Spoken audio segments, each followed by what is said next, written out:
The package sat on my desk like a landmine, its brown paper wrapping deceptively ordinary against the sleek monitors of my esports training facility. My hands trembled as I read the note again. Some things are better left buried. Inside lay my grandmother's silver locket, the one I'd thought was lost forever. The delicate filigree still bore the scratch from when Tamsin had tried to pry it open with a butter knife 15 years ago.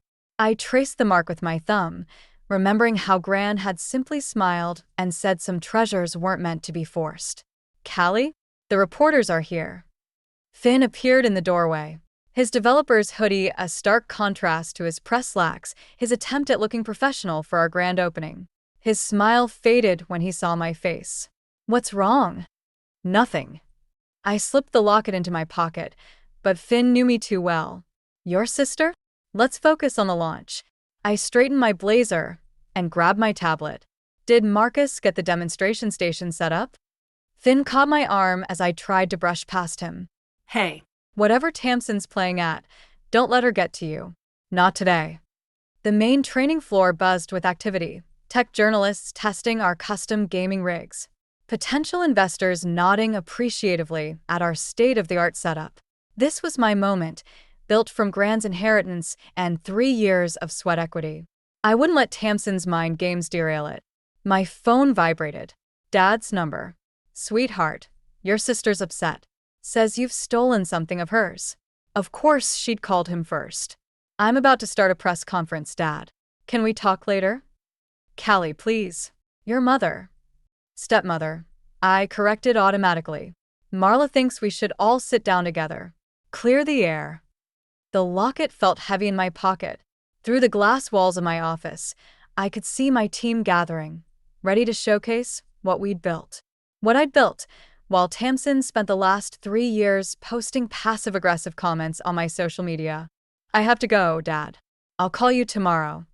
As I ended the call, a notification popped up on my tablet. Someone had just attempted to access our investor database. The IP address was familiar. I'd seen it before, in emails from Marla's interior design firm. I caught Finn's eye across the room. He gave me a thumbs up, completely unaware that my sister was probably trying to poach our investors at this very moment. The locket wasn't a warning. It was a declaration of war. Taking a deep breath, I stepped onto the presentation platform. Let Tamsin play her games. I had a legacy to build. Dad's house hadn't changed since Gran died. Same pristine lawn, same military precision in the trimmed hedges. Only now Marla's designer touches were creeping in, like the modern art sculpture by the front door that looked like twisted metal caught in mid-explosion. I clutched Gran's locket in my pocket as I rang the doorbell. 3 years of avoiding family dinners, and here I was, walking straight into the lion's den. "Callie." Dad's embrace was warm, genuine. His retirement hadn't softened his military bearing, but his eyes had grown kinder. The launch looked amazing on the news. "Thanks, Dad." "Oh, you made it." Marla appeared in the hallway, her smile as artificial as her highlights. "Tamsin's in the study. She's quite upset, you know." Of course she was. I followed them through the house, noting how Gran's photographs had been relegated to the shadows while Marla's abstract paintings dominated the walls. In the study, Tamsin sat perched on Gran's old leather chair like it was a throne. "Finally decided to show up?" Tamsin's voice dripped honey-coated venom. "Now that you've finished stealing my investors?" "Your investors?" I pulled out my tablet. "You mean the ones you tried to access through our database? Using Marla's company IP address." Dad's posture stiffened. "What's this about?" "It's about Callie taking everything, as usual." Tamsin stood, her designer dress a perfect match for Marla's decor. "First Gran's inheritance, now my business connections." "Your business connections?"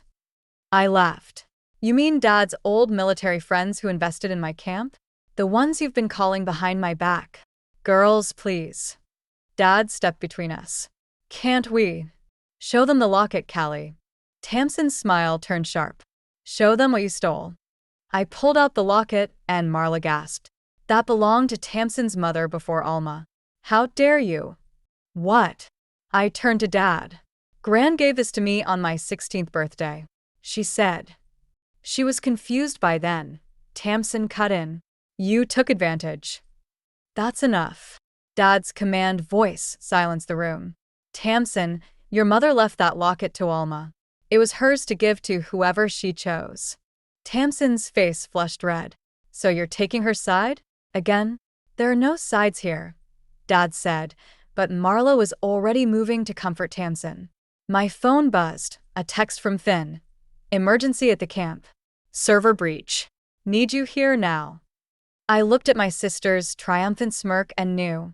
This family dinner wasn't about the locket. It was a distraction. I have to go, I said, already heading for the door. Dad, check your investment portfolio. Something tells me Tamsin's been busy with more than just my database. Tamsin's smile faltered, just slightly. But it was enough to confirm my suspicions. The real battle wasn't over Gran's locket. It was over everything I'd built from her legacy. The server room's emergency lights cast an eerie red glow as Finn and I surveyed the damage. 3 years of client data, training programs, and proprietary algorithms, all compromised. On the main screen, a single message blinked, returning what was stolen. The breach originated from multiple IP addresses, Finn said, his fingers flying across the keyboard. But the primary source. He paused, looking at me with concern. Let me guess. Marla's design firm? No. Your father's home network. My hands gripped the edge of the desk. While Tamsin had kept me distracted with the locket drama, someone had used Dad's secure military-grade connection to attack my servers. The betrayal burned worse than bile. Colonel Matthews is on line 1, my assistant called through the intercom. He's withdrawing his investment. Of course he was. I picked up the phone, but Matthews cut me off before I could speak. I've received some concerning information about the source of your startup capital, MS. Winslow. Your sister provided compelling evidence. What evidence? Documentation suggesting your grandmother wasn't mentally competent when she changed her will. The locket felt heavy in my pocket. This wasn't just about the inheritance anymore. Tamsin was trying to destroy everything I'd built. My phone buzzed with a text from an unknown number. Coffee? We should talk. Tea. I found her at Gran's favorite cafe, looking perfectly composed in her designer outfit. The sight of her sitting in Gran's usual spot made my teeth clench. I'll make this simple, Tamsin said, stirring her latte. Transfer control of the camp to me, and I'll stop the investor exodus. You can even keep working there, under proper supervision, of course. Like you supervised Gran's care in those last months? When you convinced her doctors she needed stronger medication? Tamsin's spoon clinked against her cup. I was protecting her from your manipulation. You were keeping her confused, so she wouldn't tell anyone about the documents you made her sign. I pulled out my phone, showing her the video I'd been saving. Gran, lucid and clear-eyed, recording her reasons for changing her will. Dad's not the only one with security cameras at home. You're bluffing. But her voice wavered. Want to test that theory? I'm sure Dad would love to see how you used his network access. Or maybe we should ask Marla about those forged investment documents. Tamsin's face went white. You wouldn't dare. Try me. I stood up, leaving my untouched coffee. You have until tomorrow to retract those claims about Gran's competency. After that, I stopped playing nice. As I walked out, I heard her cup shatter against the floor. For the first time since this started, I felt in control. Gran always said the truth was the best revenge. She just never mentioned how good it would feel to finally use it. The video file on my laptop played on repeat, Gran's final testimony, clear and damning. My finger hovered over the send button that would blast it to every investor, board member, and family friend. One click to destroy Tamsin's reputation forever. You haven't slept, Finn said, setting coffee beside me. The camp's training floor lay dark and empty below my office, like a stage between acts. She hasn't retracted the claims. I checked my phone again. The deadline was 2 hours ago. Maybe that's good. Finn leaned against my desk. Use the video, clear your name, and this. A new email popped up from Dad. The subject line made my stomach drop. Found something you need to see. The attached photos showed Gran's study, the day after she died. Tamsin stood in the background, but it was the foreground that caught my eye. Gran's desk, covered in business plans. My business plans. Except they weren't mine. The dates were wrong, the details slightly different. They were in Tamsin's handwriting. My phone rang. Dad. She came to Gran first, he said without preamble. With the esports camp idea. 6 months before you did. The coffee turned bitter in my mouth. That's impossible. Gran turned her down. Said she wasn't ready. Then you came along with nearly the identical proposal. Dad, I didn't. I know you didn't steal it, but Tamsin believes you did. Or that Gran told you about it. The video on my screen suddenly looked different. Gran's testimony about her sound mind and clear intentions. Was there guilt in her eyes when she mentioned my name? Another email arrived. Security footage from the cafe where I'd confronted Tamsin. The timestamp showed her after I left, alone at the table, shoulders shaking. Not in rage. In tears. Why didn't she tell me? My voice cracked. Would you have believed her? Finn asked softly. Would you have trusted anything from your father's replacement family? The words hit like a slap. I'd been so focused on protecting Gran's legacy, I'd never questioned why she chose me. Never wondered why Tamsin's hatred ran so deep. My cursor moved away from the send button. Broadcasting that video wouldn't just hurt Tamsin, it would destroy any chance of understanding the truth. Any chance of fixing what was broken. I need to see those original plans, I told Dad. All of them. Tamsin has them. Then I'll ask her myself. I closed the video file. Face to face. No more proxies, no more games. Be careful, Dad said. The truth isn't always what we think it is. I touched Gran's locket, feeling the scratch that marked it as both broken and beloved. Like family. Gran's old study felt smaller now, cramped with the weight of memories and mistakes. Tamsin sat across from me, her original business plan spread between us like a minefield. The dates, the details, even the market research, it was all there predating my proposal by months. I spent a year developing this. Tamsin's voice was hollow. Gran said I needed more experience. Then 3 months later, you waltz in with nearly the same idea, and she hands you everything. I didn't know. The words felt inadequate. Why didn't you ever? Tell you. She laughed bitterly. When? During the fancy launch party you threw with my investment contacts? Or maybe while you were implementing all the community outreach programs I'd planned. A notification lit up my phone. Another investor withdrawal. The 4th today. You're burning down everything I built just to prove a point? No. Tamsin pulled out a folder I hadn't seen before. I'm taking back what's mine. Gran's lawyer found these last week. Letters she wrote, but never sent. My hands shook as I read. Gran's elegant handwriting filled page after page with guilt, confusion, and a terrible truth. She'd been helping both of us build the same dream, playing us against each other without realizing it. She was more confused than anyone knew, Tamsin said softly. Some days she thought I was you. Other days, she forgot about me completely. The memory of my last visit hit hard, Gran calling me Tamsin, showing me new business plans I'd seen months before. I didn't send you the locket. Tamsin's admission hung in the air. I thought you took it like everything else.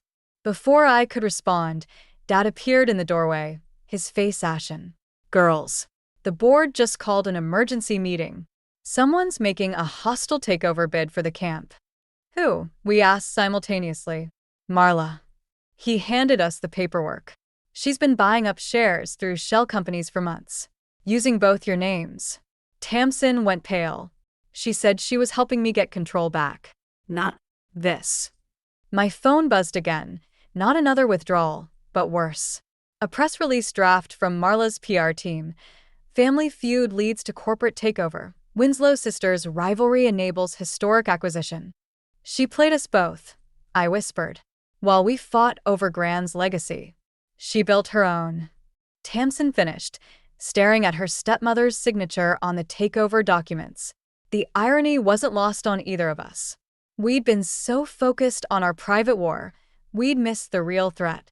Now our grandmother's final gift might end up in the hands of someone who never cared about either of us. What do we do? Tamsin asked, sounding for the first time like the little sister she was supposed to be. I looked at Gran's letters, then at the locket around my neck.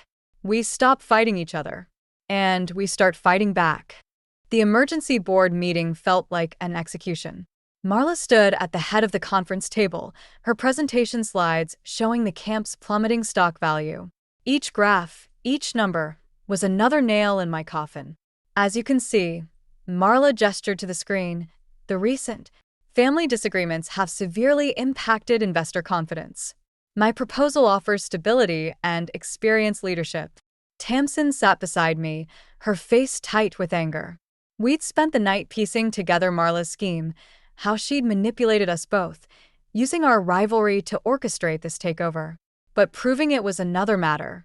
Before we vote, I stood, pulling out Gran's letters. There's something the board should see. Oh, those. Marla's smile was razor-sharp. Ramblings from a confused old woman? I've already shared copies with everyone. They only prove my point about unstable leadership. The board members wouldn't meet my eyes. They'd already decided. What about the shell companies? Tamsin demanded. The illegal share purchases? All properly documented through your power of attorney, dear. Marla's voice stripped false concern. The one you signed last month, remember? When you were so upset about Callie's theft of your intellectual property. My phone buzzed Finn, warning me that reporters were gathering outside. The story was already leaking. Family business implodes. Sisters' feud leads to corporate coup. The vote stands at 7-2, the board chairman announced. Control of Winslow Gaming Enterprises will transfer to Marla Winslow, effective immediately. Security waited by the door. Not our usual team, but Marla's people. My access badge would already be deactivated. 3 years of work, Gran's legacy, all of it slipping away because I'd been too focused on fighting the wrong enemy. One last thing, Marla added sweetly. We'll need the locket back. Company property, you understand. I touched the silver chain around my neck. This was Gran's personal. It's listed in the company's historical assets. Marla held out her hand, along with all of Alma's other possessions. Unless you'd like to add theft to today's charges. The metal felt cold as I unclasped it. Beside me, Tamsin made a small, broken sound, the same noise she'd made at Gran's funeral. As I placed the locket in Marla's palm, she leaned close. You girls never understood. It was never about the money or the company. It was about teaching you both your place. We walked out into a storm of camera flashes and shouted questions.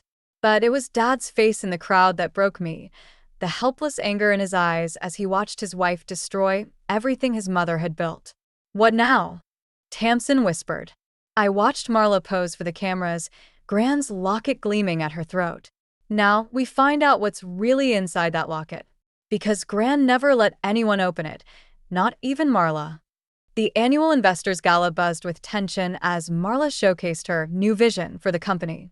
Gran's locket gleamed at her throat, a trophy of her victory. Tamsin and I watched from the shadows of the gaming floor, waiting. Security's distracted, Finn's voice crackled through our earpieces. You've got maybe 5 minutes before they realize I've looped the cameras. Tamsin touched her tablet. Ready to broadcast? I nodded, remembering Gran's words from the video we'd found hidden in her study. The locket isn't the treasure, girls. It's the key. Marla was mid-speech when we approached the stage. My stepdaughters. Come to congratulate me. No. I projected Gran's final video onto the massive screen behind her. We came to show everyone what's really inside that locket. The room fell silent as Gran's image appeared, holding up an identical locket. If you're watching this, someone's finally opened what shouldn't be opened. The real documents are inside, proof of every illegal transaction, every manipulated contract. I kept them close, waiting for my girls to learn to work together. Marla's hand flew to her throat. Security. They're busy, Tamsin said, her tablet displaying live footage of Finn leading the authorities through Marla's office. Dad's military friends are very interested in how company funds were diverted to your private accounts. You don't understand. Marla hissed, backing away. Everything I did was to protect this company from your petty feuding. No. I stepped closer. You played us against each other because you knew together we'd see through your scheme, just like Gran did. Marla yanked at the locket, but the clasp held firm. This thing is worthless. I've tried for weeks to. It only opens for both of us, Tamsin said quietly. Gran's final lesson in cooperation. Together, we pressed the hidden catches on either side of the locket. It sprang open in Marla's hands, spilling micro SD cards onto the stage. Careful, I warned as Marla lunged for them. Those copies are for the SEC. The originals are already with the prosecutors. The room erupted in chaos as federal agents emerged from the crowd. Dad appeared beside us, his face a mix of grief and relief. I'm sorry. I should have seen. We all should have, Tamsin interrupted, taking my hand. But Gran did. She knew we'd figure it out eventually. As Marla was led away, still protesting, I picked up the locket.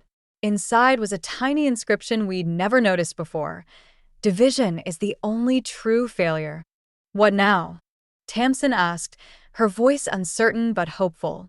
I looked at the room full of shocked investors, then at the gaming stations where young players gathered, watching us. Now we build something together. Something worthy of Gran's trust in both of us. The locket felt different now, not a symbol of inheritance or rivalry, but a reminder that some treasures only reveal themselves when you stop fighting over them. 6 months later, I stood in Gran's study, watching Tamsin arrange the tournament brackets on our shared tablet. The room felt different now. We'd kept Gran's leather chair but added a second desk, making space for both of our visions. Last spots filled, Tamsin announced. 32 teams, just like you wanted.